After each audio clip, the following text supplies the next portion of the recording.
Good morning, class. This is your new chapter of civics markets around us. And in this chapter, we will learn about the different type of markets and the wholesalers, retailers, how the products came to the buyers. All things we will discuss in this chapter. And what is market? As you can see, the shops around you and the different type of markets like the weekly markets, the wholesaler markets, neighborhood shops, all these. A market is a place where goods and services are exchanged for a price. Means market से वो चीज़ें हम purchase करते हैं या cell करते हैं या एक्सचेंज की जाती हैं एट ए पर्टिकुलर प्राइस पर। तो वो मार्केट होता है जिसमें हम हर तरह के प्रोडक्ट्स को परचेज भी कर सकते हैं, सेल भी कर सकते हैं। वो एक सिलेक्टेड प्राइस पर सेल या परचेज की जाती हैं। that have been integral part of our lives since ancient time। तो मार्केट जो है वो प्राचीन टाइम से ही चली आ रही है। ये लोगों की रिक्वायरमेंट को पूरा करने के लिए उनकी डेली कंजप्शंस की चीज़ों को प्रोवाइड करने के लिए बनाई जाती हैं। ठीक है, आप कोई भी चीज़ परचेज करते हो, मार्केट जाते हो, तो आपको एक मार्केट में ही कई टाइप की शॉप्स जो है जो आपकी रिक्वायरमेंट की थिंग्स को सेल करती हैं, वहाँ आपको प्रोवाइड की जाती हैं। तो let us look at the different kind of the markets and they are. First is weekly market. Weekly market क्या होता है? ये एक पर्टिकुलर डे पर, वीक में एक पर्टिकुलर डे पर डिसाइड की जाती है या खोली जाती है, जिसमें जो शॉपकीपर्स होते हैं वो अपनी स्टॉल्स लगाते हैं और इसी स्टॉल्स पर अपने प्रोडक्ट को सेल करते हैं। इसमें कौन कौन से शॉपकीपर्स होते हैं? जो या तो स्टॉक को अपने घर पर रखते हैं या फिर वो स्टॉक जो है कहीं से उठाकर उसमें अपनी स्टॉल लगाते हैं या उनकी कहीं शॉप से उठाकर वहां पर स्टॉल लगाते हैं और अपने प्रोडक्ट्स की सेल करते हैं। In this kind of market makeshift stalls are set up and unlike permanent shops they do not incur a lot. इसमें जो शॉप्स बनाई जाती हैं ये परमानेंट नहीं होती हैं, दैट्स वाई उन्हें ये सब कुछ कॉस्ट जो है वो स्पेंड नहीं करनी पड़ती प्रोडक्ट पर। ना ही उन्हें किसी चीज़ का रेंट देना पड़ता है, ना ही इलेक्ट्रिसिटी और ना ही टैक्सेस, राइट। तो इससे क्या होता है, अगर उन्हें एक्स्ट्रा कुछ चीज़ों पर, प्रोडक्ट्स पर पे नहीं करना पड़ता, जिससे उनके प्रोडक्ट की जो वैल्यू है या वो चीपर रेट में लोगों को वहाँ से प्रोवाइड हो जाती है। तो इसकी क्या एडवांटेजेस हो गई वीकली मार्केट की? यहाँ से हमें जो है प्रोडक्ट और कॉमोडिटीज जो हैं वो चीपर रेट में प्रोवाइड हो जाती हैं। The shop owners generally store, इसमें स्टोर करते हैं the goods at the home and their family members like a labour, right. उन्होंने लेबर को हायर भी नहीं करना पड़ता क्योंकि सब कुछ हैंडल जो है वो फैमिली मेंबर्स करते हैं। शॉपकीपर्स अपने सिमिलर प्रोडक्ट्स को यहाँ पर आकर सेल करते हैं, यानी एक ही टाइप के प्रोडक्ट्स जो हैं वो कई जगहों पर मिलते हैं, कई सेलर्स उसे सेल कर रहे होते हैं। तो क्या होगा? कॉम्पिटिशन होता है। कॉम्पिटिशन होता है तो लोग बार्गेन भी कर सकते हैं। जो बायर हैं वो पर्टिकुलर मीन्स पॉसिबल प्राइजेस पर उस चीज़ को, उस प्रोडक्ट को बाय कर सकते हैं बार्गेन करके, यानी उसको बहस करके। अनदर इम्पोर्टेंट एडवांटेजेस उसकी क्या होगी? इसमें लार्ज वैरायटी मिलती है प्रोडक्ट की। अगर एक प्रोडक्ट आपको खरीदना है, कुछ खरीदना है, like grocery, vegetable, utensils, bags, clothes, ornament and furnishing, all things we will provide at the low price in these markets। and the second market is the neighborhood shops। आपके घर के पास भी ऐसा कुछ मार्केट होगा जहां पर कुछ जो बेसिक चीज़ें हैं या फिर कुछ बेसिक नीड्स जो है उनको पूरा करने के लिए जो शॉप्स बनी होती है नेबरहुड में, लाइक ग्रोसरीज मिलती हैं या वेजिटेबल्स आपके घर के पास कहीं मिलती हो, या कोई स्वीट शॉप हो, मेडिसिन मिलती हो, बार्बर की शॉप हो, ये सारी जो होती हैं ये नेबरहुड शॉप्स होती हैं। इनमें क्या है, कुछ परमानेंट भी होती हैं और कुछ मेक शिफ्ट भी होती हैं। मेक शिफ्ट क्या होता है? जो परमानेंट नहीं होती, राइट, अस्थायी होती हैं। द परमानेंट शॉप्स जो होते हैं उनको क्या करना पड़ता है? टैक्सेस भी पे करने पड़ते हैं और रेंट भी पे करने पड़ते हैं, जिससे ये जो प्रोडक्ट सेल करेंगे वो वीकली मार्केट में जो मिलते हैं उनसे हायर होंगे।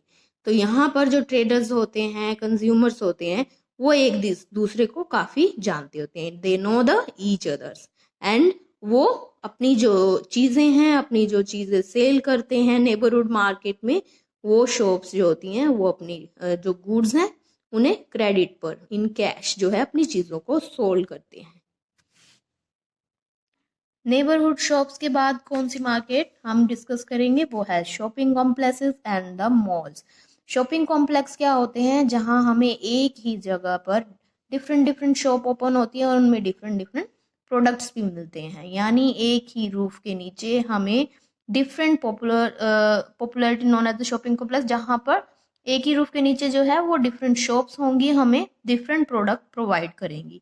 अनदर जो है that is the malls. Malls में भी यही होता है कि मल्टी स्टोरी बिल्डिंग्स होती हैं, उसमें डिफरेंट डिफरेंट फ्लोर्स पर डिफरेंट डिफरेंट शॉप्स जो होती हैं वो हमें प्रोडक्ट्स देती हैं, और मोस्टली जो मॉल्स और कॉम्प्लेक्सेस में जो प्रोडक्ट्स मिलते हैं वो ब्रांडेड भी होते हैं as well as non branded goods भी सेल करते हैं। तो ये जो प्रोडक्ट्स होती हैं, ये गुड्स होती हैं, ये लग्जरियस होती है और कॉस्टली भी होती है, क्योंकि यहाँ पर इनको क्या चीज़ करना पड़ता है, रेंट भी देना पड़ता है, मेंटेनेंस के पर जो है वो मनी भी स्पेंड करनी पड़ती है। दैट्स वाई यहाँ पर जो प्रोडक्ट मिलेंगे वो क्या होंगे, हायर प्राइजेस के होंगे। How do goods reach these markets, हमने जो ये मार्केट की कि शॉपिंग कॉम्प्लेक्सेस हैं या फिर नेबरहुड मार्केट है या वीकली मार्केट है, इनको जो है वो प्रोडक्ट कहाँ से मिलते हैं, राइट। ये खुद तो प्रोड्यूस नहीं करते, बट ये प्रोडक्ट जो है उनके पास आते कैसे हैं। तो we have just discuss that the various, हमने अभी तक तो सिर्फ मार्केट की टाइप्स ही डिस्कस की है और गुड्स डिस्कस किए हैं कि उनके पास जो ये वैरायटीज होती हैं, डिफरेंट होती हैं, और एडवांटेजेस और डिसएडवांटेजेस जो हैं वो अलग अलग हैं। बट ये शॉपकीपर्स जो हैं डायरेक्टली अपने मार्केट में जो अपना जो प्रोडक्ट सेल करते हैं वो डायरेक्टली कहाँ से आता है, या तो वो मैन्युफैक्चरर से आता है या फिर वो होलसेल मार्केट से परचेज करते हैं।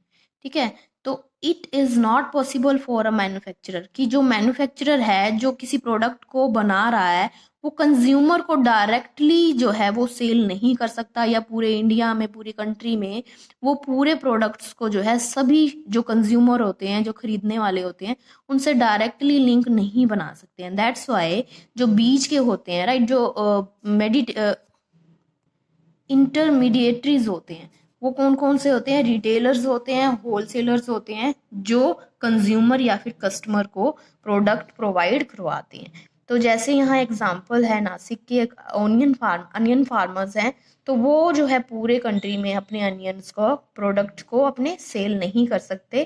तो इसके बीच में इंटरमीडिएटरीज कौन होंगे, जो होलसेलर्स सॉरी जो मैन्युफैक्चरर से रिटेलर्स या फिर जो कंज्यूमर्स हैं उनको कौन पहुंचाता है, वो रिटेलर्स पहुंचाते हैं, होलसेलर्स पहुंचाते हैं। ठीक है, जो उन्होंने जिनका प्रोडक्शन किया, मींस जो प्रोडक्टर जिसने बनाया, उसके बाद वो प्रोडक्ट मार्केट में होलसेलर्स के पास जाता है या फिर वो रिटेलर्स के पास जाता है, और उसके बाद वो रिटेलर या होलसेलर से कंज्यूमर्स के पास जाता है या लोकल मार्केट में जाता है, ताकि लोग वहां से परचेज कर सकते हैं, डायरेक्टली नहीं आता है। ठीक है, they take care of two significant hurdle like trade, यानी distance between place of the manufacture and consumption. कि इससे क्या है कि ये दोनों क्या करते हैं, होलसेलर्स और रिटेलर्स क्या करते हैं, जो मैन्युफैक्चरर हैं, जो प्रोडक्ट को बना रहे हैं, और कंज्यूमर है, उनके बीच की डिस्टेंस को कम करते हैं, यानी इजीली जो प्रोडक्ट है वो कंज्यूमर तक पहुंच जाता है। सेकंड पॉइंट क्या है कि जो प्रोडक्ट है उतनी ही जल्दी टाइम ड्यूरेशन में, टाइम गैप को भी कम करते हैं और उनकी डिस्टेंस को भी कम करते हैं, यानी जल्दी भी पहुंच जाता है, और साथ ही साथ क्या होता है कि उन्हें लिंक भी रखता है, राइट। बिसाइड द इंटरमीडिएट्स में goods accessible to consumers at the reasonable price, और साथ में इसके साथ साथ क्या करते हैं, रीजनेबल प्राइस को कंज्यूमर तक जो है अपने प्रोडक्ट्स तक पहुंचाते हैं। They buy goods in bulk, wholesalers क्या होते हैं, रिटेलर्स, ये अपना जो प्रोडक्ट लेते हैं मार्केट से या मैन्युफैक्चरर से, वो बल्क में लेते हैं, मतलब बहुत सारा लेते हैं, जिससे उनके प्राइसेस भी लो रहते हैं और उनका प्रॉफिट भी लो होता है। ठीक है, ये आगे जब सेल करते हैं जहां से कंज्यूमर खरीदते हैं, शॉपकीपर्स को या फिर कहीं, तो वहां पर जाकर ये रेट जो है डिफर करते हैं, क्योंकि उनका प्रॉफिट भी बीच में ऐड होता है, ट्रांसपोर्टेशन से ऐड होती है, ठीक है, उनको लाने ले जाने में प्रोडक्ट को जो उन्हें स्पेंड किया जाता है या फिर उन्हें जो शॉप का रेंट देना होता है, सब कुछ वो ऐड करके अपने प्रोडक्ट को सेल करते हैं, जिससे कंज्यूमर तक आने तक ये प्रोडक्ट का जो है प्राइस धीरे धीरे बढ़ता जाता है। They also provide information about the change in the taste, और साथ साथ ये होलसेलर्स और रिटेलर्स क्या करते हैं, मैन्युफैक्चरर से सामान उठाते हैं, जो सामान जो होते हैं वो कंज्यूमर की जो है वो टेस्ट के according time to time change करते रहते हैं, ताकि जो मार्केट में है वो शॉपकीपर अपना प्लेस बनाए रखें, अपनी जो है रेपुटेशन बनाए रखें, और साथ में कंपटीशन भी करें दूसरे शॉपकीपर से या होलसेलर से। Next is the wholesalers. Wholesalers क्या चीज है? कौन लोग होते हैं होलसेलर्स?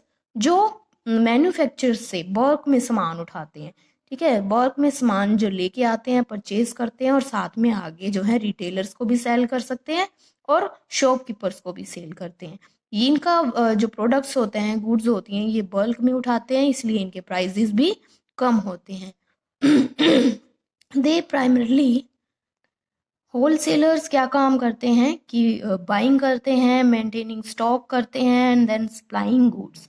ये सब करते हैं कि प्रोडक्ट्स को बाय करेंगे मैन्युफैक्चरर से, फिर स्टॉक रखेंगे, और साथ में सप्लायर्स को सप्लाई भी करते हैं अपनी गुड्स, ठीक है। तो उसके बाद क्या है, जो प्रॉफिट होता है वो काफ़ी लो होता है इनको मिलता है, क्योंकि ये जो है प्रोडक्ट जो सेल करते हैं उसमें कम प्रॉफिट होता है, और सीधा जो सेल करते हैं वो बल्क में ही करते हैं होलसेलर्स, ठीक है। वन वन जो है प्रोडक्ट वो सेल नहीं करते लाइक शॉपकीपर्स।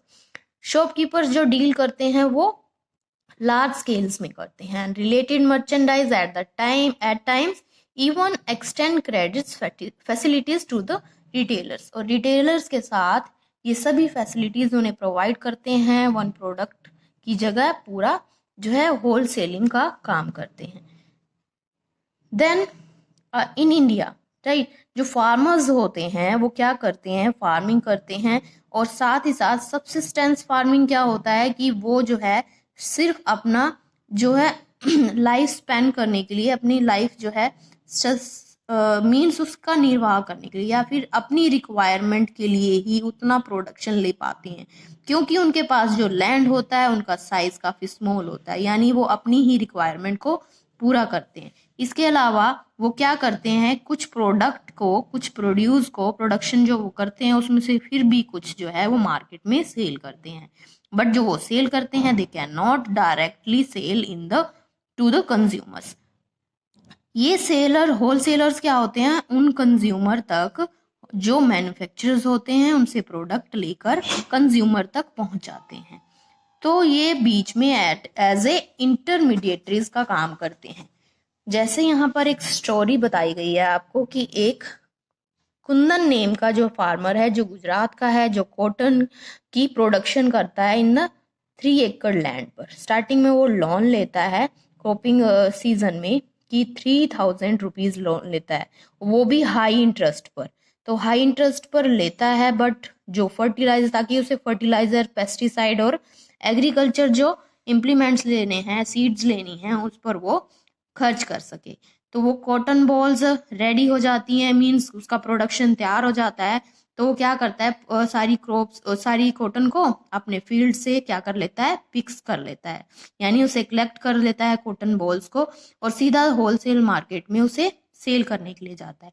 मंडीज क्या होती हैं, जहां पर वो एग्रीकल्चर प्रोडक्ट्स को सेल किया जाता है। मंडी में जाकर वो अपने कॉटन बॉल्स को उसके बेस्ट प्राइस पर, जो गवर्नमेंट के थ्रू डिसाइड किया जाता है, वो सेल करना चाहता है। तो दो प्राइजेस होते हैं, वो मार्केट्स में पहले से ही डिसाइड किए होते हैं कि इस प्रोडक्ट का ये प्राइजेस है, बट फिर भी जो इंटरमीडिएटरीज होते हैं, जो उनका सेल करवाता है प्रोडक्ट को, ठीक है, जो वो प्रोडक्शन करते हैं उनकी सेल कराता है, वो उनके बीच में एज ए कमीशन एजेंट होते हैं जो उनके प्रोडक्ट को सेल कराते हैं, बट फिर भी वो चीटिंग करते हैं। किसके थ्रू? कि वो चीटिंग करते हैं the poor farmers by the quoting less prices, यानी उनके प्रोडक्ट को कहते हैं कि ये प्रोडक्ट चीप क्वालिटी का है, पुअर क्वालिटी का है, और इसके प्राइजेस जो है वो रिड्यूस हैं, तो ये मार्केट में आपको कम मिलेंगे। या फिर वो कहाँ से चीटिंग करते हैं, वेट में या फिर उसके मेजर कर में, उसके वेट जो है वो ऊपर नीचे कर कर उन्हें जो है कम प्राइजेस दिलवाते हैं। At the traders yard the cotton quantity is checked. ठीक है, काउंटर जहां पर इन्हें सेल किया जाता है यार्ड में, वहां पर कॉटन की क्वांटिटी को चेक किया गया और उसे प्राइस जो फिक्स था उसे दे दिया गया। जो कुंदन को प्रोड्यूस का अपने प्रोडक्ट का प्राइस मिला वो 2500 मिला। जिससे क्या हुआ, क्योंकि उसने लोन भी बहुत ज्यादा लिया था तो इंटरमीडिएटरीज को भी उसने देना था। इससे उसकी लाइफ जो है वो क्या है, बिल्कुल हार्डली जो है वो चल पाती थी। दिस कॉटन टर्न इनटू, फिर ये कॉटन क्या की जाती है, ठीक है, ये इसकी स्टोरी थी। बट जो कॉटन उसने प्रोड्यूस की फिर वो कहाँ गई, वो तो एज ए समझो मैन्युफैक्चरर्स हैं। ये कॉटन कहाँ जाती है, इनको बेल्स में यानी गांठों में कन्वर्ट कर दिया जाता है। ये जो बेल्स होती हैं ये स्पिनिंग मिल्स इन्हें परचेज कर लेती है। फिर स्पिनिंग मिल्स के थ्रू ये यर्न में, डीलर्स में यानी उसे थ्रेड में भी कन्वर्ट कर दिया जाता है। फिर ये व्यूअर्स की ओर जाते हैं जो उसे काटते हैं यानी कॉटन को थ्रेड में कन्वर्ट करते हैं। फिर ये इससे मटेरियल तैयार किया जाता है, उन फैक्ट्रीज में जाता है जहां से इस थ्रेड से कपड़ा बनाया जाता है यानी शर्ट्स का, टॉवल्स का। फिर ये गारमेंट फैक्ट्रीज को जाते हैं जहां पर इन प्रोडक्ट्स का, इन क्लॉथ की क्या बनाई जाती है, shirt, suit, trousers, bedsheets, salwar kameez और अदर थिंग्स, राइट। देन ये प्रोडक्ट फिर कहाँ जाते हैं, ये फैक्ट्रीज में तैयार होने के बाद रिटेलर्स को जाते हैं या फिर होलसेलर्स को जाते हैं। और होलसेलर से ये प्रोडक्ट कहाँ जाते हैं, जो कंज्यूमर होते हैं या शॉपकीपर्स होते हैं वहां को जाते हैं, जिससे वहां से कस्टमर अपना प्रोडक्ट परचेज करता है। तो इतनी लॉन्ग जर्नी के बाद ऑटोमेटिकली क्या होता है, ऑटोमेटिकली कि प्राइजेस जो हैं वो इंक्रीज हो जाते हैं। मींस जो मैन्युफैक्चरर्स हैं यानी जो प्रोड्यूस करते हैं चीज, उनको जो है काफी लेस प्राइस मिलता है और उसके बाद जो कंज्यूमर होते हैं उन तक आने आते आते प्राइजेस जो हैं वो काफी हाई हो जाते हैं, राइट।